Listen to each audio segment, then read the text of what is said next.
धर्म प्राण सत्संग प्रेमी सज्जनों, कुछ जुकाम हो गया।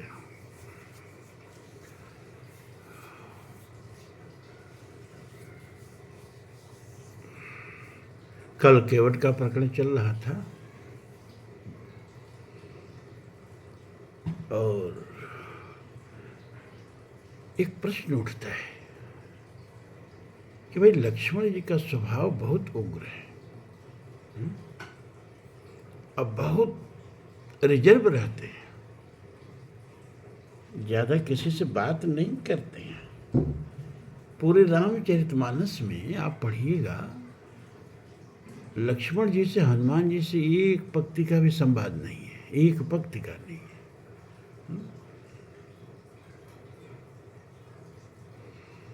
इतने रिजर्व रहते हैं, लेकिन वो लक्ष्मण जी भी केवट को मना रहे हैं। बहुत कीन प्रभु लखन सिय नहीं कछु केवट ले, तो प्रभु मना रहे हैं, चलो भैया भक्त वत्सल हैं, करुणा वरुणालय हैं। भगवती सीता जी मना रही हैं, ममता मई माँ हैं। लेकिन लक्ष्मण जी भी केवट को मना रहे हैं, बहुत कीन प्रभु लखन सिय। तो लक्ष्मण जी क्यों मना रहे हैं, ये प्रश्न उठता है। और पूरे रामचरितमानस में ऐसा कहीं कोई प्रकरण नहीं आया कि लक्ष्मण जी किसी को मनावे। सुग्रीव को कहा, जार करो पुरछार, अभी तुम्हारा पंपा सुन चला के राख करता हूं। सबको डांटते फटकारते रहते, लेकिन यहाँ केवट को मना रहे हैं। क्यों मना रहे हैं भाई? तो मैंने बताया कि प्रभु बहुत दुखित होगी।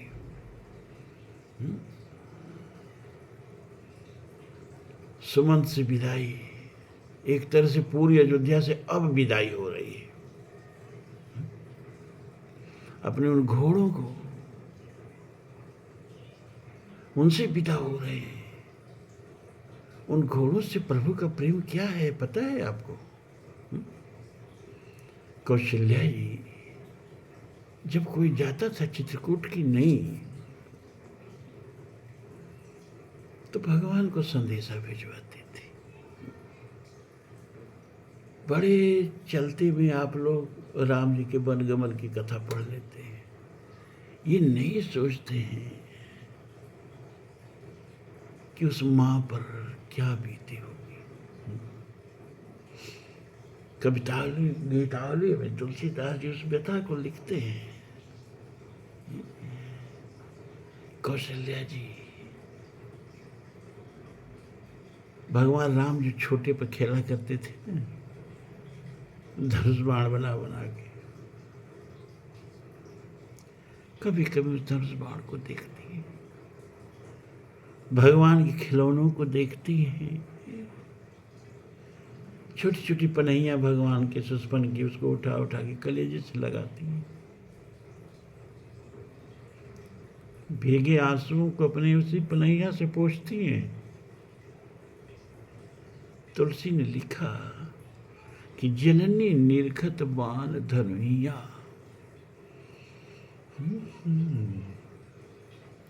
माता प्रभु की धनुष बाण को देखती है, अरे मेरा लल्ला इसी से खेला करता था।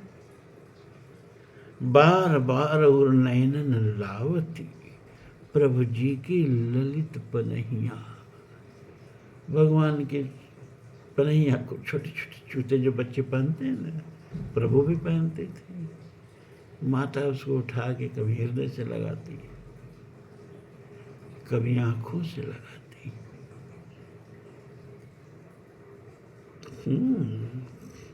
और कभी कभी सोचती थी लला किस कक्ष में है भाई, इस कक्ष में नहीं दूसरे कक्ष में खेल रहा है, तो जाके पुकारती थी, अरे लला, अरे कुछ भूख नहीं लगी है, कुछ भोजन कर ले।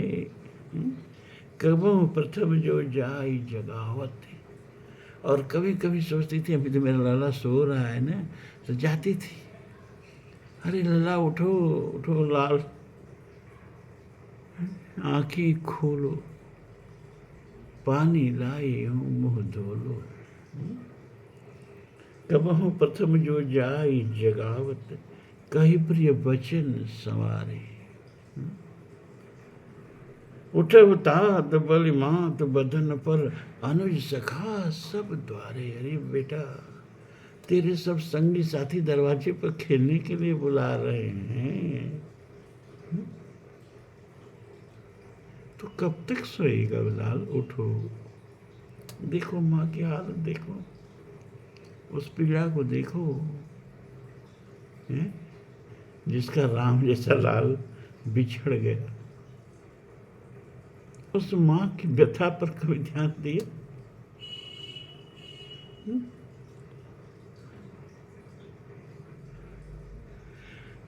कब हम कहत बड़ी बार भाई, जाओ भूप वह भैया। अरे भैया, अब जाओ जरा राजा के यहाँ हाजिरी लगाया हो, राजा को प्रणाम तो कर रहा हो। बंधु बोल ये जो भावे, गई निछावर मैया। फिर अपने भाइयों को साथ ले आ करके, और जो मन करे बेटा वो भोजन करो, मैया तेरी निछावर जाती है। लेकिन अचानक कोई कहता है, माँ ये तो क्या कर रही हो? प्रभु तो वन को चले गए ना। तो कब ही समझ बन कमन की,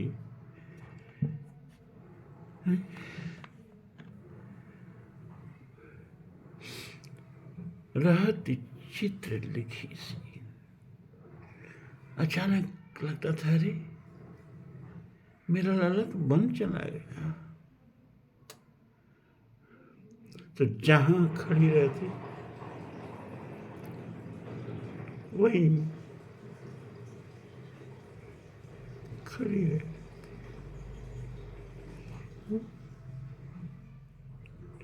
कबो ही समुझ बन गमन जान जिय, रहत चित्र लिखी सी। जैसे चित्र में आप चित्र हो ना, हिले न डुले, वैसे स्तब्ध माँ हो जाती थी। तुलसीदास वह समय प्रीत जो, लागत सीख सीखी सी। जैसे मोर अपने जब पंख को देखता है, हमारे गौरव में, हमारे खुशी में नाचता है, लेकिन जब पैरों पर दृष्टि पड़ जाती है ना, तो बेचारा उदास हो जाता है। अरे पैर तो मेरी बड़ी खराब। ऐसे ही माँ बहुत प्रसन्न है, लल्ला को बुला रही है, इस कक्ष से उस कक्ष से दौड़ के जा रही, कहाँ गया मेरा लल्ला, कहाँ गया मेरा लल्ला। लेकिन किसी ने कह दिया, लल्ला तो वन चले गए, लल्ला कहाँ घर में हैं। तो चित्र लिखी सी हो जाती है, अस्तब्ध। तुलसीदास वह समय कही थी, लागत प्रीत सीखी सी। सीखी माने मोर। जैसे मोर है ना, अपने पंख को देख के खुश होकर नृत्य कर रहा है, अचानक पैर पर दृष्टि पड़ जाती है तो अपना पंख समेट लेता है। ऐसे ही माँ की स्थिति का वर्णन है। कितनी दुखी है माँ। जब कोई जाता था ना, कहाँ जा रहे हो भैया, कहता था बस मैया प्रयाग जा रहा हूँ संगम में स्नान करने। ये भैया वहाँ से थोड़ी ही दूर पर चित्रकूट है, जरा जाके मेरा लल्ला से मिल ले। ठीक है माँ, मिल लेंगे। कह देंगे भैया मैया ने तुमको बुलाया है। अरे नहीं नहीं नहीं नहीं, मेरा नाम मत लेना है? अरे नेह निवाह देह तज दशरथ, प्रीत की रीत तो राजा दशरथ जी ने निभाई। अपने पुत्र के बिछुड़ते ही प्राण त्याग दिया, लेकिन मैं पाषाण हृदय जिंदा हूँ। तो मेरे को क्या कहोगे जाके, मेरे नाम पर वो नहीं आएगा तो क्या कहेंगे भैया, भैया से जाके क्या कहेंगे। ए बेटा, कहना कि राघव एक बार फिर आओ। हे बेटा, एक बार आ जा। हैं, काहे आ जा भैया? क्यों बुला रही हैं भैया? हैं? अरे ये बरबाज बिलो की आपने, बहुरही बदन बन ही सिधाओ। एक बार आ जाओ बेटा। अरे अपने घोड़ों को देखो ना, तेरे वियोग में न तिल चरे, नहीं तिल चरही, न पिया ही पे हैं, न पानी पीते हैं, न तिल चरते हैं। देख दक्षिण दिशा है नाई, क्यों दक्षिण दिशा में देख के ही निनाते रहते हैं, आंखों से अश्रु बहाते रहते हैं। तो ये बर्बाद बिलो की आपनों,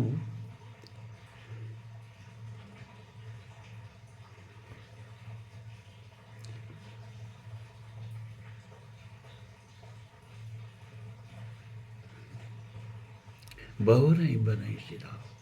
फिर बन को चले जाना बेटा। यही पय प्याय पोख कर पंकज, अरे बार बार चुचकारे। के क्यों जीवई मेरे लाल लड़ई ते अब निपट विसारे। हैं? जिन घोड़ों को कभी अपने हाथों से सहलाते थे, अपने हाथों से उनको खिलाते थे, अब वो तेरे बिना कैसे जी रहे हैं बेटा? जरा एक बार आके देख लो फिर जाओ। तो बेटा जब तो ऐसा कहोगे ना राम से, तो पूछेगा, अरे भरत मेरे घोड़ों का देखभाल नहीं कर रहा है क्या?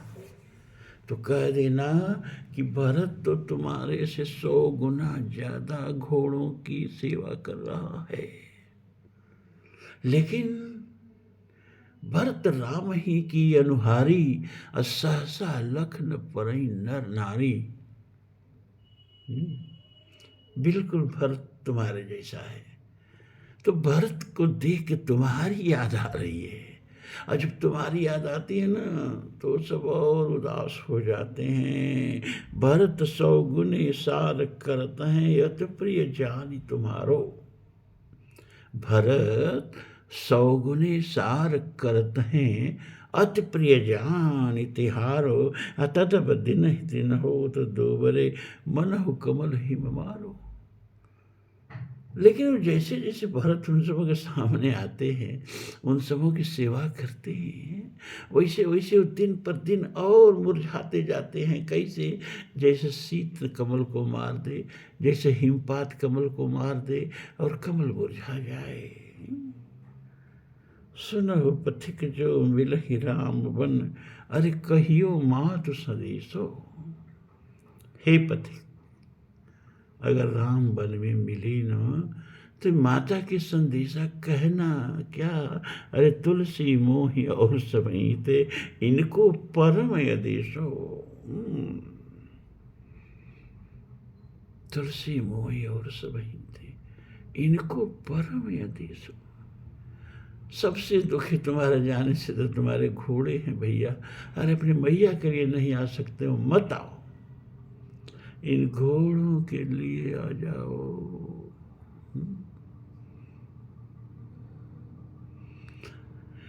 ये श्रृंगपुर के वासी निषाद भी क्या कह रहे हैं घोड़ों की आकुलता देख करके? व्याकुल भये निषाद सब, रघुबर बाज निहारी। सब निषाद घोड़ों की विकलता देख के इतने व्याकुल हो गए कि कह रहे कि जास वियोग। अरे विकल पशु ऐसे, प्रजा प्राण प्रिय जीव ही कैसे? जिसके वियोग से व्याकुल इस तरह के पशु हो जा रहे हैं, वे माता पिता कैसे जी रहे होंगे? कैसे जी रहे होंगे? 14 वर्ष में तक माता कौशल्या कैसे जी हैं? आपके लिए 14 वर्ष है ना, माँ के लिए 14 कल्प से भी ज्यादा है। एक एक पल एक साल हुए, एक तेरे चले जाने से हम लम्हों को नाप रहे हैं सदियों के पैमाने से। व्याकुल सी विक्षिप्त सी माँ जब भोजन लेके बैठती थी तो पता न मेरा लल्ला कहाँ खा रहा होगा, क्या खा रहा होगा। कहीं बारिश में भीग रहा होगा, कहीं धूप में तप रहा होगा, कहीं ठंडक में ठिठुर रहा होगा। 14 वर्ष कैसे बीते। तुलसी लिखते हैं, बैठी सगुन मनावत माता है, कब आई है मेरे लाल कुशल गृह, कहो काग फूलवात। कोई कौआ आंगन में आके भूलता था मुड़ेर पर।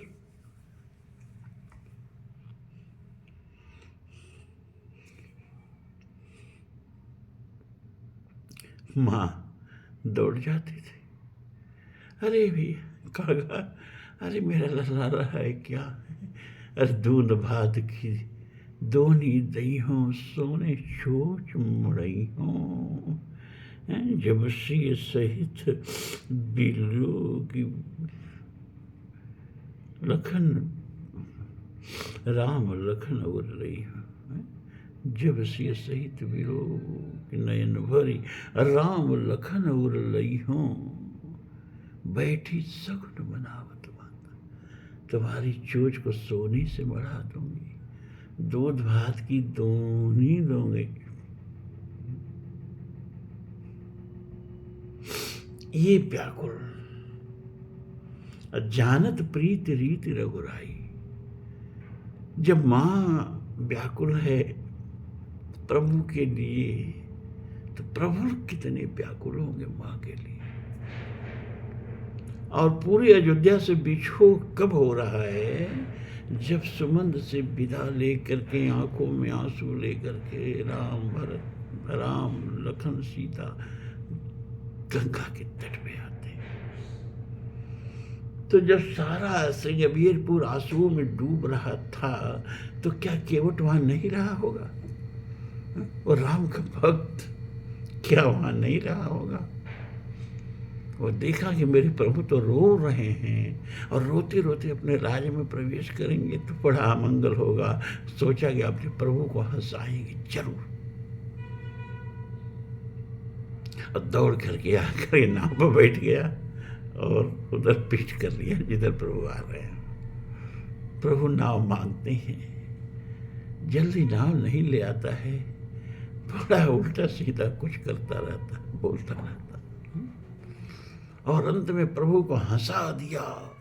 हंसे प्रभु जानकी ओर, हा है हा करके प्रभु हंस दिए। सुन केवट के बैन प्रेम लपेटी यटपटे, बिहसे करुणा ऐन देख जानकी लखनता।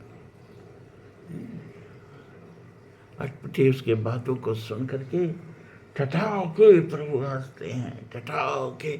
और पूरे राम कथा में, पूरे रामायण में और दुनिया की जितनी भी प्रकार की रामायणें हैं सब में केवल प्रभु यही ठठा के हंसे हैं, हा करके हंसे हैं। सीता और लक्ष्मण को देख के कह रहे, हंसो तुम लोग, देखो केवट कितना मेरा भक्त कैसा कैसा हम लोग को हंसा के हमारे राज्य में प्रवेश करना चाह रहा है। प्रभु जल्दी हंसने वाले नहीं। एक बार क्या हुआ, जब प्रभु बच्चे थे तो माता ने उनको मीस के माड़ के पल्ला में सुला दिया, क्योंकि उनको अपने इष्ट देव की पूजा करनी थी। और पल्ला में सुला करके दरवाज़ा बंद करके और इसके बाद अपने इष्ट की पूजा में लग गई। और इसके बाद विविध तरह के पकवान बनाई और पकवान बना करके और फिर चली गई स्नान करने। स्नान करके फिर आकर के पूजा करेंगी, पकवान सब विविध प्रकार का बन गया। भगवान ने सोचा, भैया अब हम सशरीर आए हैं, जब सशरीर नहीं रहते हैं तो मानस रूप से ग्रहण करते हैं भक्तों का। पत्रम पुष्पम फलम तो यमे भक्तया प्रयच्छते तदहम भक्त पहन्यामी, वो जो भक्त हमको दे देते हैं उसको मैं ग्रहण करता हूँ। अब मैं प्रत्यक्ष जब आ गया हूँ, तब तो प्रत्यक्ष जा कर के मुझे ग्रहण करना चाहिए। बस पलना पर से उठे और जा कर के और जो 56 भोग माता ने तैयार किया था अपने इष्ट देव के लिए, वो 56 भोग ग्रहण करने लगे। माता आके देखी तो बड़ा परेशान हो गई, अरे ये तो बच्चा जुठार दिया भोजन, अब क्या होगा? ये तो भोग जुठार दिया, प्रसाद कैसे बनेगा? अब देवता को कैसे चढ़ेगा? ये आया तो कैसे आया यहाँ? इसको तो हम पलने पर पौड़ाए थे, दरवाज़ा भी बंद किए थे। दौड़ करके जाके देखें तो पलना पर भगवान यूँ ही सो रहे हैं। अरे फिर यहाँ दौड़ के आई तो देखें यहाँ भोजन कर रहे हैं, यहाँ भोग लगा रहे हैं, वहाँ दौड़ के यहाँ वहाँ दौड़ रही हैं। उनको समझ में ही नहीं आ रहा। मतभ्रम मोर की आन भी सीखा, ये मुझे मतभ्रम हो रहा है कि कुछ कारण है। यहाँ वहाँ दुई बालक देखा, यहाँ भी बालक वहाँ भी बालक, दोनों जगह वही बालक। तो देख रहा हूँ जननी अकुलानी। राम ने क्या देखा कि माता तो घबरा रही है, तो प्रभु हंस दीन मधुर मुस्कानी। बन गया प्रभु की खूब जोर से खिलखिलाए, लेकिन नहीं, मर्यादा पुरुषोत्तम है, हंसने की भी मर्यादा। तब प्रभु हंस दीन मधुर मुस्कानी, हा हा करके नहीं हंसे जैसे केवट क्या हंस रहे हैं। कैसे हंसे? प्रभु हंस दीन मधुर मुस्कानी। दूसरी बार हंसने का प्रकरण आया जब परशुराम जी फरसा ले करके भाभी जब मार डालते हैं और तरह तरह की धमकी दे रहे हैं तो प्रभु हंस रहे हैं। अरे तू पूर्णावतार हो गया, तू अविशावतार का बार बार फरसा चमका रहा है, सामने खड़े अपने इष्ट को पहचान नहीं रहा है। जैसे तालाब ललकारे हम समुद्र को डुबा देंगे, ऐसे ही तुम ललकार रहे हो हम मार डालेंगे। किसे मार डालोगे? मेरे क्षुद्र से अवतरित हो तुम।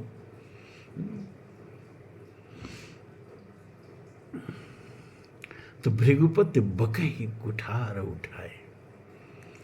परशुराम जी तरह तरह के फरसा उठा करके और अपशब्द कह रहे हैं। भगवान को उनकी मूर्खता पर मन किया, खूब ठठा के हंसे, लेकिन मर्यादा प्रभु क्या करते हैं कि भृगुपति बकही कुठार उठाए, अब मन मुस्काही राम सिर नाए। मन मुस्काए। फिर हंसने का प्रकरण आता है जयमाल। सीता प्रभु को जयमाल पहना देती है, प्रभु सीता को जयमाल पहना देती है। अब सखियाँ कहती हैं, अरे सीते अब ये तुम्हारे पति हो गए, अब इनका चरण स्पर्श करो। सखी कही प्रभु पद गहु सीता, प्रभु का चरण स्पर्श करो।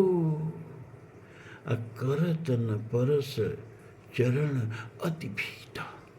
लेकिन सीता जी मारे डर के चरण स्पर्श नहीं कर रही हैं। सखियाँ बार बार सीता जी को झुकाई जा रही हैं, सीता जी बार बार सीधी हो रही हैं। क्यों? चरण स्पर्श से बचना चाह रही है। चरण स्पर्श से क्यों बचना चाह रही है भैया? कि गौतम तीय गति सुरति कर नहीं परसत पद पानी। सीता जी ने कहा कि हर अंगूठी, हर अंगुलियों में गहना है मड़ियों से जड़ित, कलाई में गहना है मड़ियों से जड़ित। कितना हूँ सावधानी से चरण स्पर्श करूँ, और कहीं इसमें से कोई पत्थर, मड़ी माने क्या पत्थर, कहीं इनके चरण से छू गया, बगल में मेरी सौत खड़ी हो गई तो मैं क्या करूँगी? तो हमारे डर के चरण स्पर्श नहीं कर रही हैं। गौतम तीय गति, गौतम की स्त्री अहिल्या की गति समझ करके कहीं एक और अहिल्या बगल में न खड़ी हो जाए। नहीं कर स्पर्शत पद पानी, चरण स्पर्श नहीं कर रही हैं। अब मन बिहसी रघुवंश मणि, प्रीत अलौकिक जान। भगवान का मन किया कि हंस दें टटा के, लेकिन नहीं, मर्यादा। मन में हंसे, मन भी हंसे ही रघुवंश मनि, प्रीत अलौकिक जान।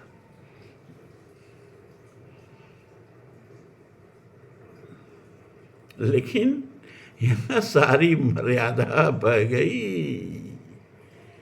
यहाँ तो केवट की बात सुन के प्रभु की सारी मर्यादा उसी गंगा की धारा में बह गई और ठठा के हंसे हैं।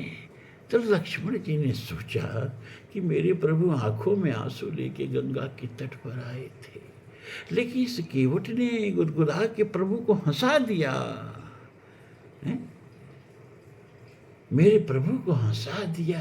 अब जो क्या कि जो लक्ष्मण जी, अरे जो भगवान को हंसा दे, प्रसन्न कर दे, उस पर कितने प्रसन्न हो जाएंगे। इसका प्रमाण ये है कि लक्ष्मण जी भी केवट से मना रहे हैं। अरे भैया ले लो, कुछ ले लो, बहुत कीन प्रभु लखन सियो, नहीं कछु केवट ले।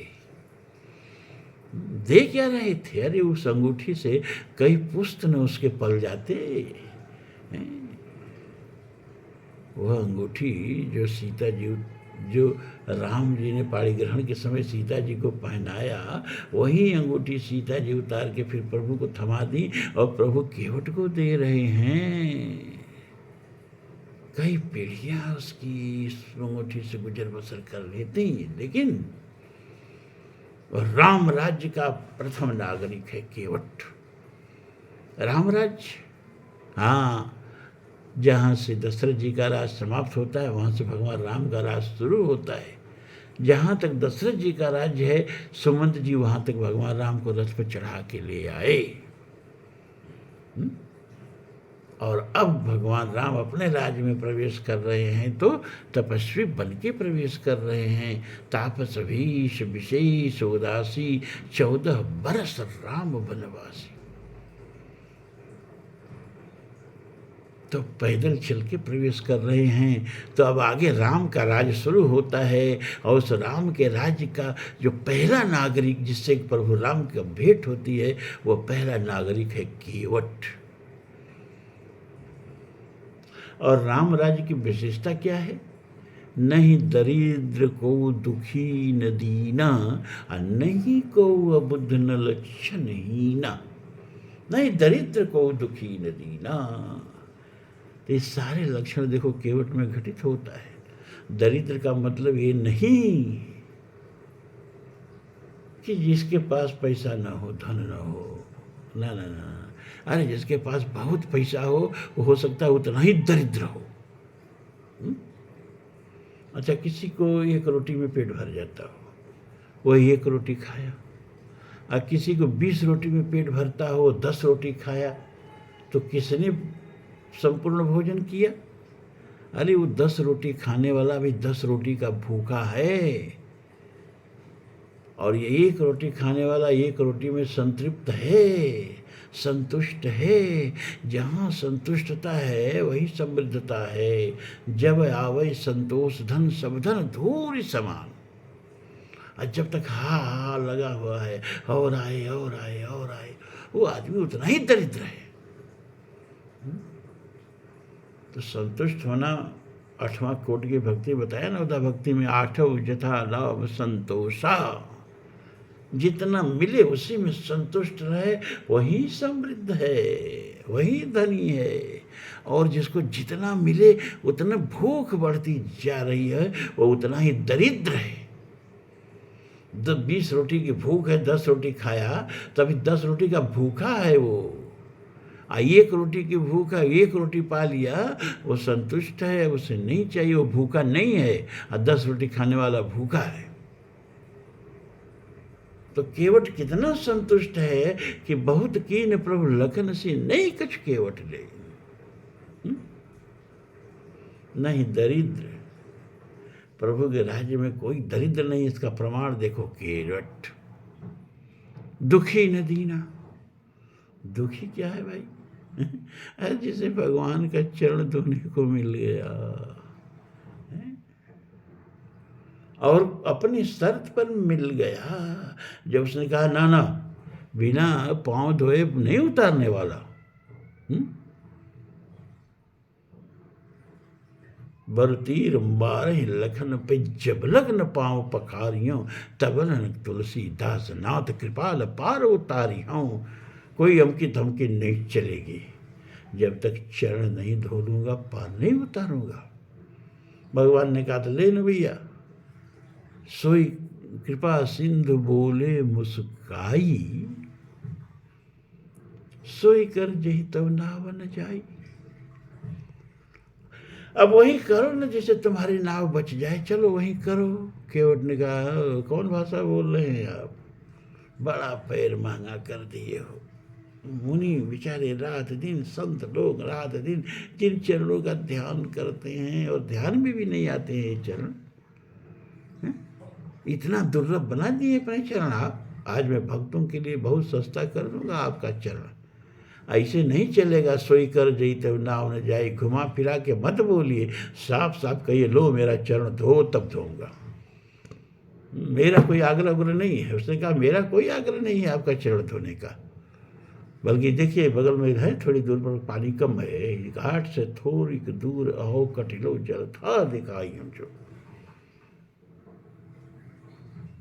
पग से पग पर से पग दूर तरह तरनी, घर नहीं घर क्या समझ आइए। एक थोड़ा सा बगल में कमर भर पानी है, अपना चले जाओ। गंगा जी की अरे मूड़, तुमको पता है कौन है? जही की जगति पगे हूँ ते थोड़ा, 3 पग में जिसने पूरा ब्रह्मांड नाप लिया। इदम विष्णुर्वी चक्र में त्रिदौनिधि पदम समूढ़ मत्स्यम पान सुर सुरी स्वाहा। ये वो भगवान विष्णु हैं, 3 पग में पूरा संसार ब्रह्मांड नाप लिए। तुम इनको एक सौभाग्य मिला है चरण धो के नाव पर चढ़ाने का, तो मूड इनको बता रहा है रास्ता। अरे अभी 1 पाग बढ़ाएंगे हमको नाप के चले जाएंगे। गंगा जी समझा रही है। उसने कहा भैया आप नहीं समझ रही हैं, ये भगवान जो है ना मर्यादा पुरुषोत्तम का अवतार है। ये कभी आपको लांघेंगे नहीं मैया, आप निश्चिंत रहो। आप इनके चरणों का प्रताप हो। गंगा क्या है? भगवान के पदनख निरख देव सर हर्षि, उसी चरण के नाखून से तो पैदा हुई है ना।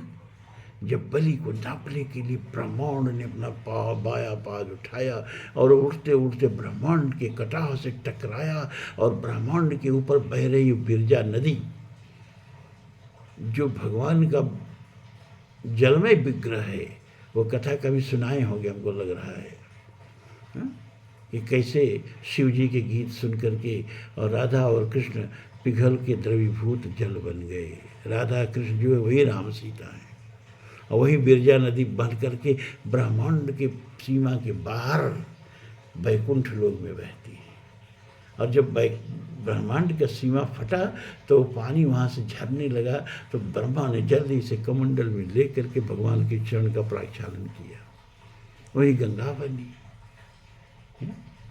जिसके नख से गंगा निकली। वो गंगा सबको उतारती है। शंकराचार्य ने लिखा गंगा जल लव कणिका पीते, भगवद गीता कंचित धीता, गंगा जल लव कणिका पीता। एक भक्ति भगवद गीता का ध्यान कर लो, इस भवसागर पार कराने के लिए काफ़ी है। एक बूंद गंगा जल का डाल जिह्वा पर भवसागर पार कराने के लिए काफ़ी है। जिसके एक बूंद जल का ये प्रताप हो,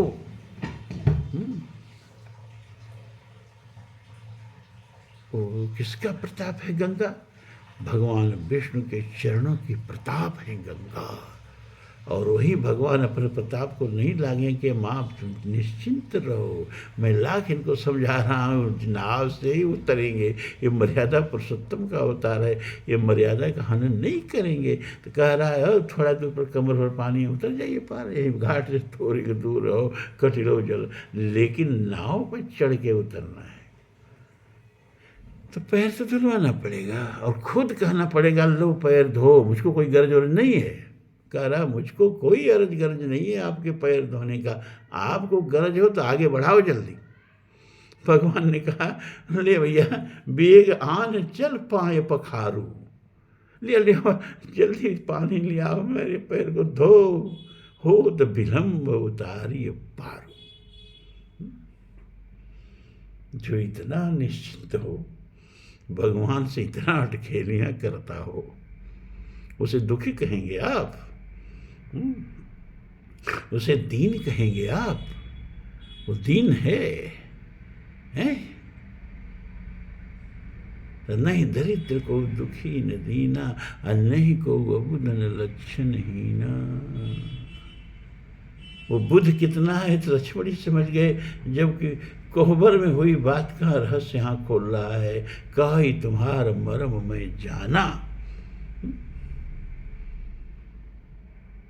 तो ये केवल प्रकरण पार उतारता है।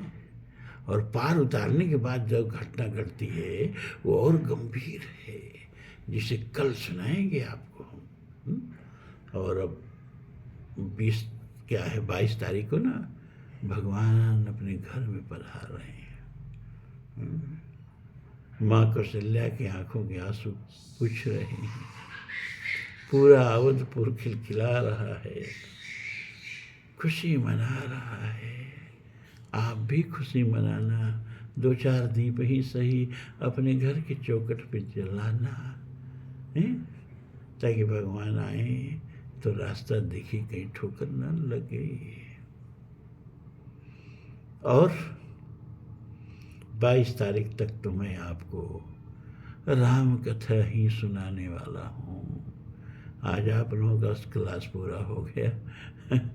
37 मिनट होने जा रहे हैं। अपनी बात यही समाप्त करके अब कल उस पार जब भगवान उतरेंगे वहाँ क्या कथा गांभीर्य है